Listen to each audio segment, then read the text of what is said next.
Everyone leaves in different ways. Vesper and Soren sat beneath the Great Willow, where the air smelled of damp earth and old songs. They spent the morning braiding promises into a crown of willow leaves, hoping the green would stay bright forever.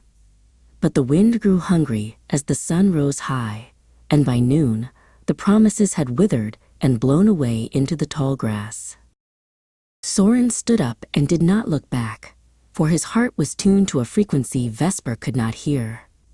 He began to run across the meadow, his feet barely brushing the wildflowers, until he reached the very edge of the world's steepest cliff. Without a pause, he stepped into the blue, transforming into a speck of dust that the horizon swallowed whole. By the bank of a silver-tongued river, Vesper met Una, who was ancient and carried the scent of a coming storm.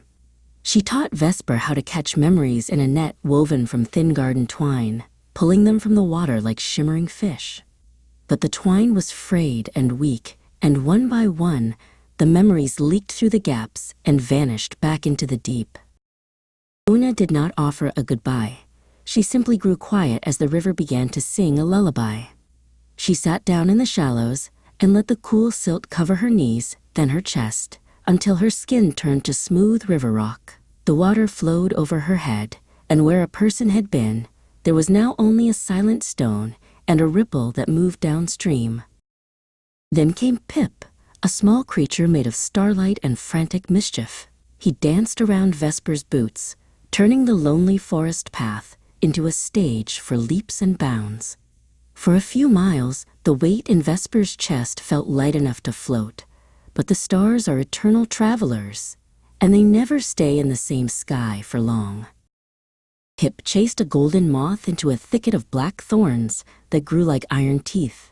Vesper waited at the edge of the brambles, calling out a name into the growing dark, but the thicket remained perfectly still. The creature had slipped into the shadows between the needles, leaving behind only a patch of cold, flattened grass. In the City of Echoes, Vesper found Kaelin painting a mural on a wall that was slowly turning to dust. They shared a crust of dry bread and watched the sunset turn the bricks to the color of bruised plums. They spoke of the things they had lost, but the words were brittle, and they broke apart before they could be heard. Kaelin finished the final stroke of his brush and stepped forward, pressing his palm against the wet paint. Instead of stopping, he moved right through the surface, walking down a painted street toward a sun that would never set. He turned a corner into a world Vesper could not enter, leaving the wall blank, white, and cold once more.